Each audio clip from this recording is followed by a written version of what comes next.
अस्सलाम वालेकुम जी भाई, क्या हाल है? ठीक है आप? सोचा मैंने कि काफ़ी दिनों से आपको वीडियो बना के नहीं भेजी है। ये जायंट अंगोरा का नर है, न्यूजीलैंड वाइट का नर है, और ये पहले क्लच के नीचे पट्टे हैं जायंट अंगोरा के।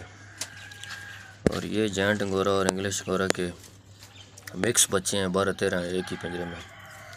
और ये कलर में जायंट अंगोरा के बच्चे हैं। इसने सारे ही तकरीबन वाइट दिए हैं।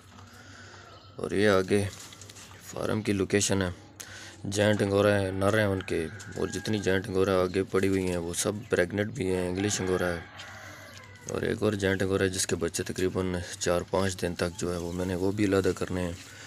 8-10 पीस लेके आया था आपसे मैं, और अभी मेरे पास तकरीबन 35-40 हो चुके हैं अल्लाह के फजल करम से। शौक़ भी बहुत है मुझे इन चीज़ों का, और अभी मज़ा भी बहुत आ रहा है। बहुत ही ज़बरदस्त काम चल रहा है, बड़ा मज़ा आ रहा है माशाल्लाह से। बच्चे जो हैं ये और बड़े जो हैं वो भी हेल्दी और एक्टिव हैं, बिल्कुल एक्टिव। बहुत ही ज़बरदस्त माशाल्लाह से।